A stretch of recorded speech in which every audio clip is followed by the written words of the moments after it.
بسم اللہ الرحمن الرحیم۔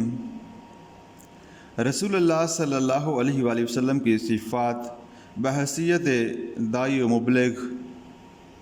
سامعین، دنیا میں بے شمار مسائل آئے جنہوں نے زبانی تعلیمات تو دیں مگر خود اس پر پوری طرح عمل کر کے نہیں دکھا سکے، لیکن آپ صلی اللہ علیہ وآلہ وسلم کی پوری زندگی اپنی دی ہوئی دعوت کی جیتی جاگتی تصویر تھی۔ رسول اللہ صلی اللہ علیہ وآلہ وسلم کی دعوت کی خصوصیت یہ ہے کہ آپ صلی اللہ علیہ وآلہ وسلم نے اس کے ہر پہلو پر خود عمل کر کے دکھایا، اور صرف لوگوں کے خیالات ہی کی اصلاح نہیں کی بلکہ ان کے اخلاق و کردار کو بھی سنوارا، تاکہ لوگ آپ صلی اللہ علیہ وآلہ وسلم کے ارشادات سے ہدایت حاصل کرنے کے ساتھ آپ صلی اللہ علیہ وآلہ وسلم کے افعال اور اسوہ حسنہ کی بھی پیروی کریں۔ اب رسول اللہ صلی اللہ علیہ وآلہ وسلم کی داعیانہ صفات میں سے چند کا ذکر کرتے ہیں جن کا ہر داعی میں پایا جانا انتہائی ضروری ہے۔ ایمان و یقین۔ کسی بھی عقیدے اور نظریے کی کامیابی کے لیے سب سے پہلے اور ضروری بات یہ ہے کہ اس کی طرف دعوت دینے والوں کا پہلے خود اس کی صحت اور سچائی پر یقین ہو اور وہ اسے دل و جان سے تسلیم کرتے ہوں اور اس کے لیے ہر قربانی دینے کے لیے تیار ہوں۔ اسی چیز کا مطالبہ اللہ تعالیٰ نے مسلمانوں سے قرآن کریم کی اس آیات مبارکہ میں کیا۔ یا ایھا الذین آمنوا آمنوا باللہ ورسولہ والکتاب الذی نزل علی رسولہ۔ اے ایمان کا دعویٰ کرنے والو، تم لوگ سچے دل سے ایمان لاؤ اللہ پر، اس کے رسول پر اور اس کی کتاب پر جو اس نے اب اتاری ہے اپنے رسول پر۔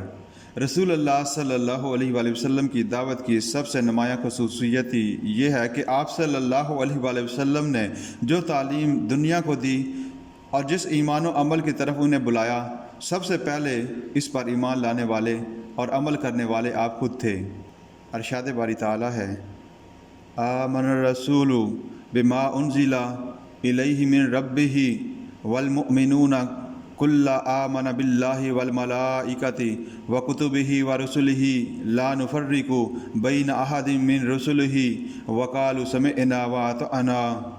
یہ رسول یعنی حضرت محمد صلی اللہ علیہ وآلہ وسلم اس چیز پر ایمان لائے ہیں جو ان کی طرف ان کے رب کی طرف سے نازل کی گئی، اور ان کے ساتھ تمام مسلمان بھی یہ سب اللہ پر، اس کے فرشتوں پر، اس کی کتابوں پر، اس کے رسولوں پر ایمان لائے ہیں۔ وہ کہتے ہیں ہم اس کے رسولوں کے درمیان کوئی تفریق نہیں کرتے کہ کسی پر ایمان لائیں کسی پر نہ لائیں، اور وہ یہ کہتے ہیں کہ ہم نے اللہ اور اس کے رسول کے احکام کو توجہ سے سن لیا ہے اور ہم خوشی سے ان کی تعمیل کرتے ہیں۔ رسول اللہ صلی اللہ علیہ وآلہ وسلم کو اپنی دعوت کی کامیابی و کامرانی پر ہمیشہ پختہ یقین رہا۔ مکی زندگی کا واقعہ ہے کہ مسلمان قریش کے ظلم و ستم کا نشانہ بنے ہوئے تھے، ہر مسلمان کی جان خطرے میں تھی اور بظاہر اسلام کا کوئی مستقبل نظر نہ آتا تھا۔ ایسی حالت میں ایک دفعہ آپ صلی اللہ علیہ وآلہ وسلم بیت اللہ کے سائے میں بیٹھے ہوئے تھے۔ حضرت خباب بن الارت فرماتے ہیں ہم نے شکایت کرتے ہوئے عرض کیا، آپ صلی اللہ علیہ وآلہ وسلم ہمارے لیے مدد کیوں نہیں مانگتے؟ ہمارے لیے آپ صلی اللہ علیہ وآلہ وسلم اللہ تعالیٰ سے دعا کیوں نہیں کرتے؟ فرمایا، تم سے پہلے بعض لوگ ایسے ہوتے تھے کہ ان کے لیے زمین میں گڑھا کھود دیا جاتا، وہ اس میں کھڑے کر دیے جاتے، پھر آرا چلایا جاتا اور ان کے سر پر رکھ کر 2 ٹکڑے کر دیے جاتے، اور یہ عمل ان کو ان کے دین سے نہ روکتا تھا۔ نیز لوہے کی کنگھیاں ان کے گوشت کے نچلے اور پٹھوں پر کی جاتی تھیں، اور یہ بات ان کو ان کے دین سے نہ روکتی تھی۔ اللہ کی قسم، اللہ تعالیٰ ضرور اس دین اسلام کو کامل اور غالب کر کے رہے گا، یہاں تک کہ ایسا وقت آئے گا کہ ایک سوار صنعاء سے حضرموت تک چلا جائے گا اور اسے اللہ تعالیٰ کے سوا کسی کا خوف نہ ہوگا، اور نہ کوئی شخص اپنی بکریوں پر بھیڑیے کا خوف کرے گا، لیکن اس معاملہ میں تم اجالت چاہتے ہو۔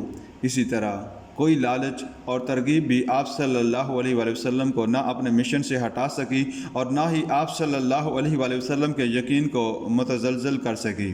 مکی زندگی ہی کا ایک مشہور واقعہ، اے میرے چچا، خدا کی قسم اگر یہ لوگ میرے دائیں ہاتھ پر سورج اور بائیں ہاتھ پر چاند بھی رکھ دیں اور اس کے عوض یہ چاہیں کہ دعوت اسلام کا کام ترک کر دوں تو مجھے منظور نہیں۔ اگر اس راہ میں مجھے ہلاکت نظر آئے تب بھی پیچھے نہ ہٹوں گا، حتیٰ کہ یہ مشن کامیاب ہو یا اس میں میری جان چلی جائے۔ ایمان و یقین کے بعد دین اسلام کی بنیاد و اساس اخلاص پر ہے۔ رسول اللہ صلی اللہ علیہ وآلہ وسلم کا ارشاد گرامی ہے، انما الاعمال بالنیات وانما کل امرئ ما نوی۔ اللہ تبارک اللہ تعالیٰ نے ہمیں اخلاص کا پابند بنایا ہے۔ کوئی عمل خواہ کتنا ہی بڑا کیوں نہ ہو، اس کو ادا کرنے والا کس قدر قربانی کیوں نہ پیش کرے، اگر اس میں اخلاص نہ ہو تو وہ مردود ہے۔ رسول اللہ صلی اللہ علیہ وآلہ وسلم کی مشہور حدیث ہے جو کہ حضرت ابو ہریرہ رضی اللہ تعالیٰ عنہ سے مروی ہے۔ اس میں ان 3 بدنصیب اشخاص کا تذکرہ کیا گیا جن کو سب سے پہلے آتش جہنم میں ڈالا جائے گا۔ وہ مجاہد، عالم، قاری قرآن اور سخی ہوں گے جنہوں نے اپنی جان، وقت اور مال کی قربانی پیش کی ہوگی جو انسان کی سب سے قیمتی چیزیں ہیں، لیکن ان تینوں کی نیکیاں اخلاص نہ ہونے کی وجہ سے دربار الہی میں قبول نہ ہوں گی۔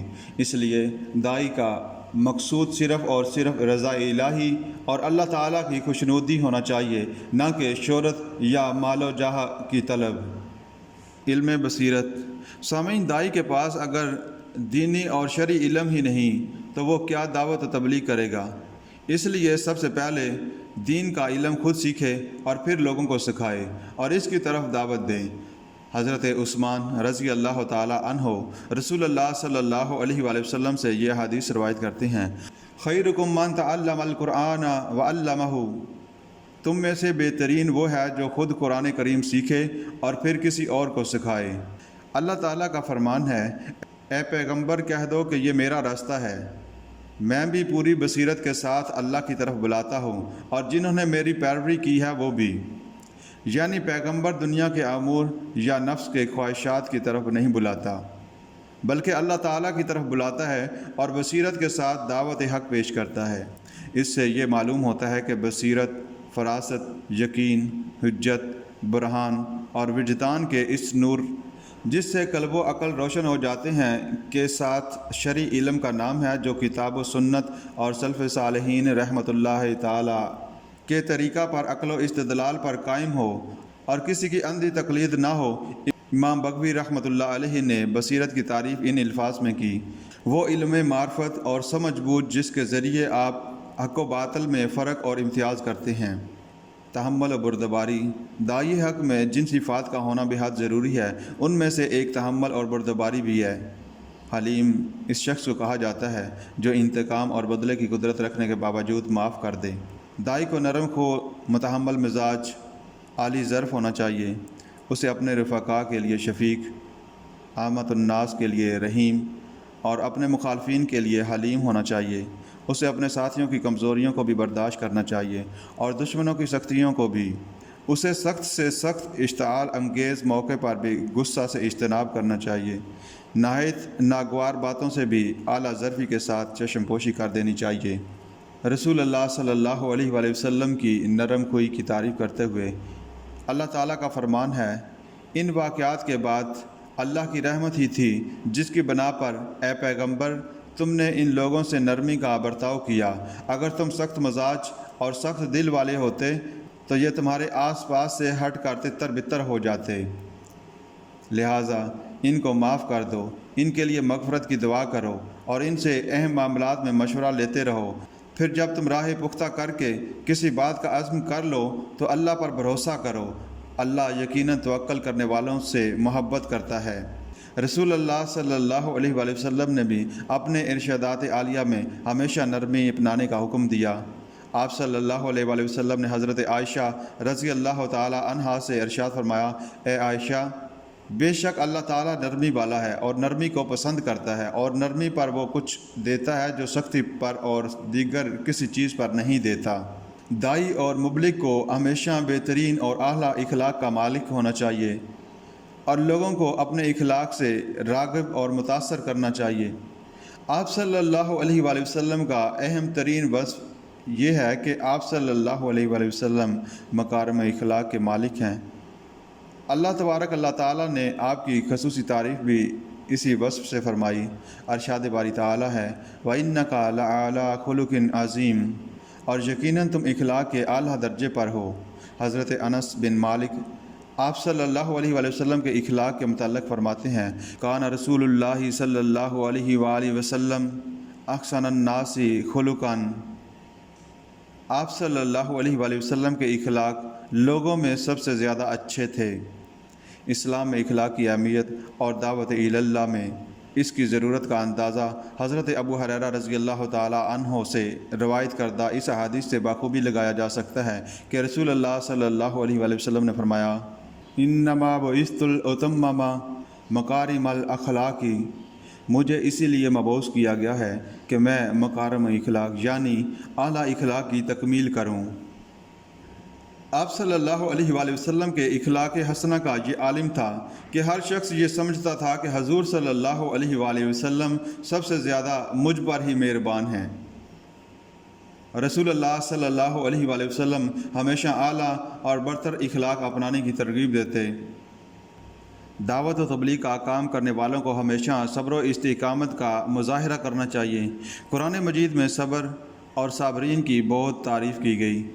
اللہ تعالیٰ کا فرمان ہے یا ایھا الذین آمنوا استعینوا بالصبر والصلاۃ ان اللہ مع الصابرین، اے ایمان والو صبر اور نماز سے مدد حاصل کرو، بے شک اللہ صبر کرنے والوں کے ساتھ ہے۔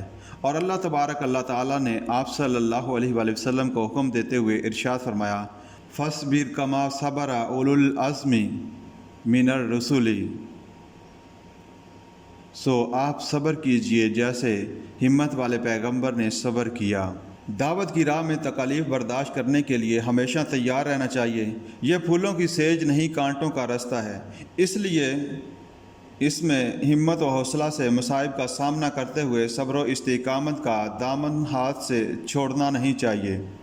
عفو درگزر دعوت و تبلیغ دین میں رسول اللہ صلی اللہ علیہ وآلہ وسلم کا انتہائی مؤثر طرز عمل تھا، اور کسی بھی داعی کو اپنانے کے سوا کوئی چارہ نہیں، کیونکہ داعی کو ہر طرح کے مخالفانہ اور مندانہ رویوں کا سامنا کرنا پڑتا ہے۔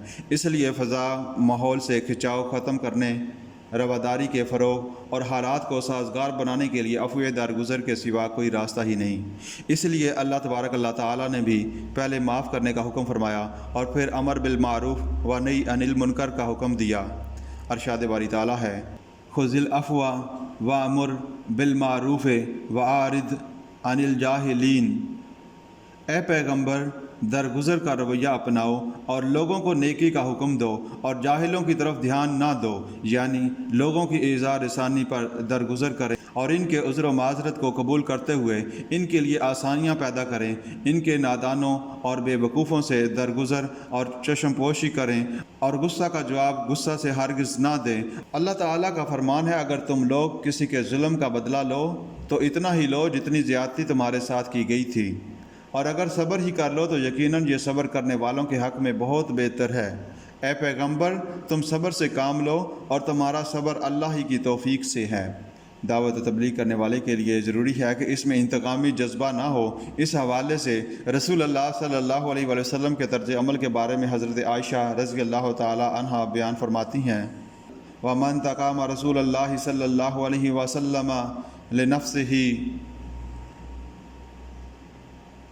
آپ صلی اللہ علیہ وآلہ وسلم نے کبھی اپنی ذات کے لیے کسی سے انتقام نہیں لیا۔ داعی اور مبلغ کو ہمیشہ جرت، بہادری اور بلند ہمت کی مثال ہونا چاہیے، اور کسی صورت بھی حق بات کہنے میں خوف، ڈر اور نفاق کا مظاہرہ نہیں کرنا چاہیے، اور نہ ہی کسی لالچ و مصلحت کا شکار ہونا چاہیے۔ اللہ تعالیٰ کا فرمان ہے یہ چاہتے ہیں کہ تم ڈھیلے پڑ جاؤ تو یہ بھی ڈھیلے پڑ جائیں، اور کسی بھی ایسے شخص کی باتوں میں نہ آنا جو بہت قسمیں کھانے والا بے وقت شخص ہے۔ دعوتی کام میں کوئی پہلو ابتدلال اور اونچے پن کا بھی پیدا نہ ہو۔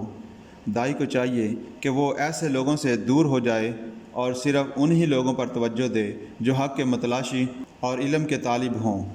داعی اور مبلغ کو ہمیشہ امید اور تفاؤل کے دامن کو ہاتھ سے نہیں چھوڑنا چاہیے اور بدترین حالات میں بھی مایوسی کا شکار نہیں ہونا چاہیے۔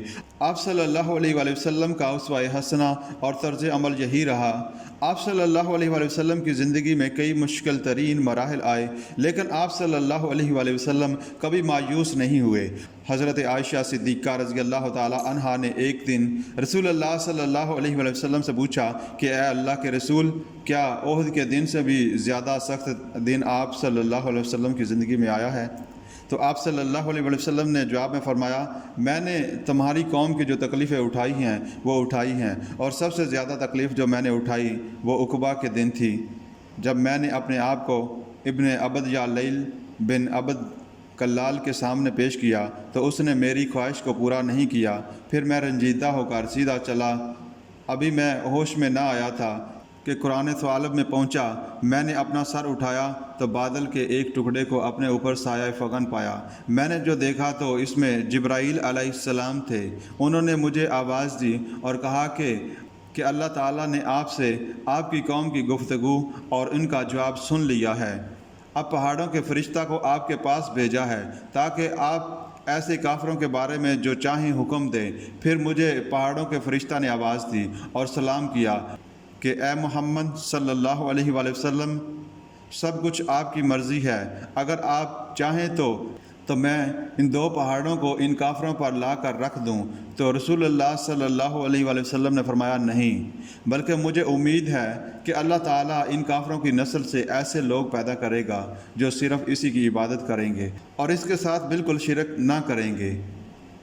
طائف کے سفر میں جن لوگوں نے آپ صلی اللہ علیہ وآلہ وسلم کے ساتھ انتہائی ناروا سلوک کیا، آپ صلی اللہ علیہ وآلہ وسلم اس کے باوجود ان سے نا امید نہیں ہوئے اور نہ ہی ان کے لیے بد دعا فرمائی، بلکہ ان کے حق میں دعا فرمائی جو قبول ہوئی۔ خدمت خلق دعوت حق کے فروغ و اشاعت کے لیے بڑا مؤثر ذریعہ ہے، خاص طور پر عصر حاضر میں۔ اس لیے داعی کو اس صفت سے ضرور متصف ہونا چاہیے، اور جس معاشرے میں وہ رہ رہا ہے ان کی خدمت اور نفع رسانی کا بلا تفریق صالح و فاسق اور مسلم و غیر مسلم کے اہتمام کرتے ہوئے ان کے لیے آسانیاں اور مسرت کے اسباب پیدا کرنے چاہیے۔ حضرت جابر سے رسول اللہ صلی اللہ علیہ وسلم کا یہ ارشاد گرامی مروی ہے، خیر الناس انفعہم للناس، لوگوں میں سب سے بہترین آدمی وہ ہے جو ان کے لیے سب سے زیادہ نفع رساں ہو۔ اس حدیث مبارکہ میں ناس عام ہے جس میں مومن و مسلم یا غیر مسلم کی کوئی تخصیص نہیں ہے۔ رسول اللہ صلی اللہ علیہ وسلم کی دوسری حدیث مبارکہ حضرت عبداللہ بن عمر سے ان الفاظ کے ساتھ مروی ہے، لوگوں میں اللہ تعالیٰ کو سب سے محبوب شخص وہ ہے جو دوسرے لوگوں کے لیے زیادہ فائدہ مند ہو، اور اللہ تعالیٰ کے نزدیک سب سے محبوب عمل کسی مسلمان کو خوش کرنا ہے، یا اس کی مصیبت دور کرنی ہے، یا اس کا قرض ادا کرنا ہے، یا اس کی بھوک کو مٹانا ہے۔ سیرت طیبہ ہمارے لیے مشعل راہ ہے کہ آپ صلی اللہ علیہ وسلم کس قدر غرباء، فقراء اور نادار افراد کی بلا تفریق مسلم و غیر مسلم مدد فرمایا کرتے تھے۔ دعوت اسی وقت مؤثر ثابت ہوتی ہے جب داعی خود باکردار ہو، اپنی دعوت پر یقین رکھتے ہوئے اس پر عمل کرنے والا ہو، اور اس کے قول و فعل میں یکسانیت ہو۔ یہ تمام خصوصیات آپ صلی اللہ علیہ وآلہ وسلم میں بدرجہ یتم موجود تھیں۔ رسول اللہ صلی اللہ علیہ وآلہ وسلم کی دعوت کی بنیاد ہی قول و فعل کی مطابقت پر تھی۔ آپ صلی اللہ علیہ وآلہ وسلم اپنی دعوت دیتے وقت سب سے پہلے اپنے کردار کی عظمت کو بطور دلیل اہل مکہ کے سامنے پیش کرتے ہوئے ارشاد فرمایا، فَقَدْ لَبِثْتُ فِيكُمْ عُمَرًا مِنْ قَبْلِهِ أَفَلَا تَعْقِلُونَ، آخر اس سے پہلے بھی تو میں ایک عمر تمہارے درمیان بسر کر چکا ہوں، کیا پھر بھی تم عقل سے کام نہیں لیتے؟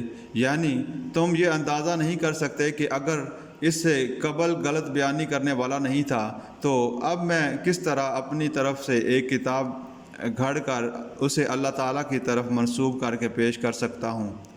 حضرت عبداللہ بن عباس رضی اللہ تعالی عنہ فرماتے ہیں، آپ صلی اللہ علیہ وسلم نے کوئی صفا پر چڑھ کر تمام اہل مکہ کے ایک ایک قبیلے کا نام لے کر پکارا۔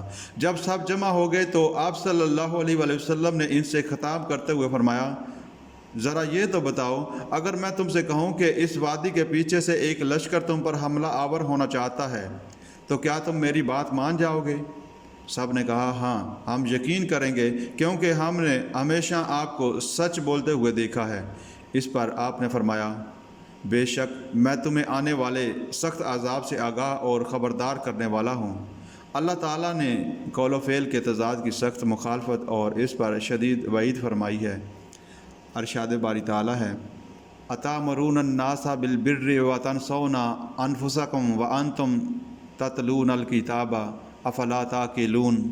کیا تم دوسرے لوگوں کو تو نیکی کا حکم دیتے ہو اور خود اپنے آپ کو بھول جاتے ہو، حالانکہ تم کتاب کی تلاوت بھی کرتے ہو، کیا تمہیں اتنی بھی سمجھ نہیں؟ رسول اللہ صلی اللہ علیہ وآلہ وسلم تمام انسانیت کے لیے زندگی گزارنے کا بہترین نمونہ ہے، اور مسلمانوں کو حکم ہے کہ وہ اس نمونے کے مطابق اپنی پوری زندگی گزاریں۔